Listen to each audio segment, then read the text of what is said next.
할렐루야, 바꿔주는 가스펠 20번째 시간입니다. 오늘은 사사기 6장 11절로 24절까지의 말씀을 함께 살펴보겠습니다.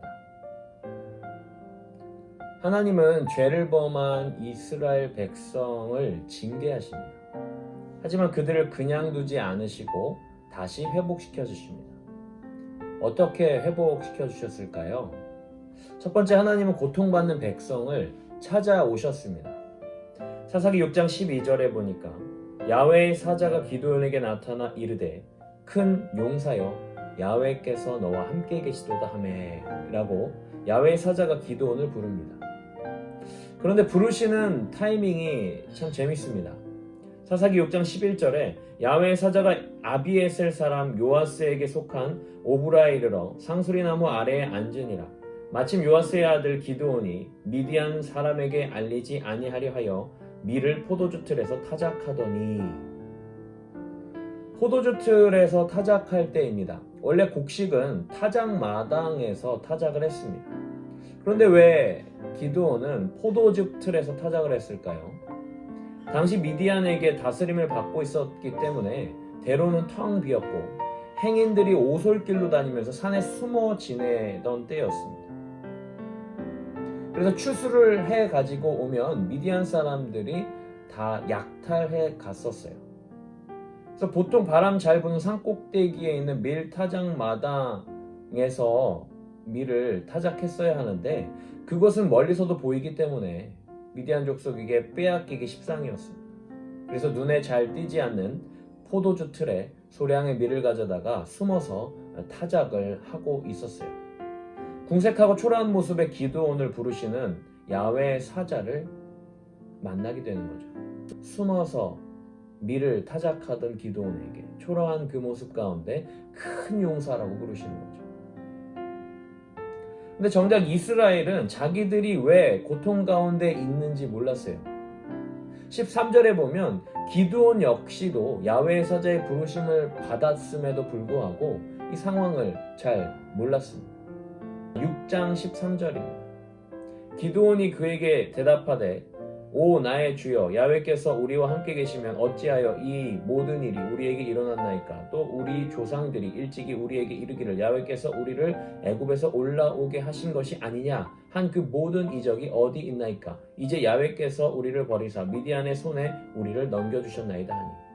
기드온은 지금까지의 이스라엘의 형편을 생각하고 불평하고 있습니다. 두 번째, 하나님은요 부르신 일꾼과 함께 하십니다. 하나님은 기드온을 부르시고 그의 힘으로 이스라엘을 구원하라는 사명을 주십니다. 그러나 기드온은 하나님을 향해 의심과 불신의 부정적인 반응을 보이죠. 사사기 6장 15절입니다. 보소서 나의 집은 므낫세 중에 극히 약하고 나는 내 집 아버지 집에서 가장 작은 자니이다. 기드온을 잘 아시는 하나님께서 무리한 요구를 하고 계신 것은 아닐까요? 사사기 6장 16절에 야훼께서 그에게 이르시되 내가 반드시 너와 함께하리니 내가 미디안 사람 치기를 한 사람을 치듯 하리라 하시니라. 미약하고 보잘것없는 기드온을 격려하시고 큰 용사라고 다시 한번 격려하십니다. 기드온의 능력을 보고 맡기신 것이 아니라 하나님이 함께 하셔서 놀랍게 역사하실 것을 말씀하신 것입니다. 이것은 약속이고 비전이었어요. 아무리 작은 자라도 하나님이 함께 하시면 큰 용사가 된다는 의미죠. 하나님이 함께 하심과 그것을 믿는 믿음이 힘이고 능력이기 때문입니다. 세 번째, 하나님은 모든 일의 주인이십니다. 하나님의 거듭된 약속에도 불구하고 기드온은 표징을 구했습니다. 하나님의 사자를 통해 특별한 표징을 보여주심으로 그분의 말씀이 이루어질 것임을 확증하셨습니다. 그랬더니 이제는 기드온이 하나님의 사자를 보았다고 죽을까 두려워합니다. 하나님은 이런 기드온에게 죽지 않을 것이라고 안심시켜 주셨습니다. 하나님은 참으로 좋으신 하나님이십니다. 하나님의 일을 수행하는 사람에게 가장 필요한 것이 있다면 바로 하나님의 말씀에 대한 확신일 것입니다. 말씀으로 천지를 지으시고 역사하시는 하나님은 말씀하신 대로 다 이루시는 분임을 신뢰해야 합니다. 그럴 때 어떠한 어려움 가운데도 평안 가운데 미션을 수행할 수 있게 됩니다. 하나님은 죄를 지은 자녀들을 징계하시지만 하나님의 말씀을 믿고 순종하는 사람을 통해 회복시켜 주십니다. 하나님은 그 사람에게 하나님의 임재와 약속과 평강을 확신하며 일하게 하십니다.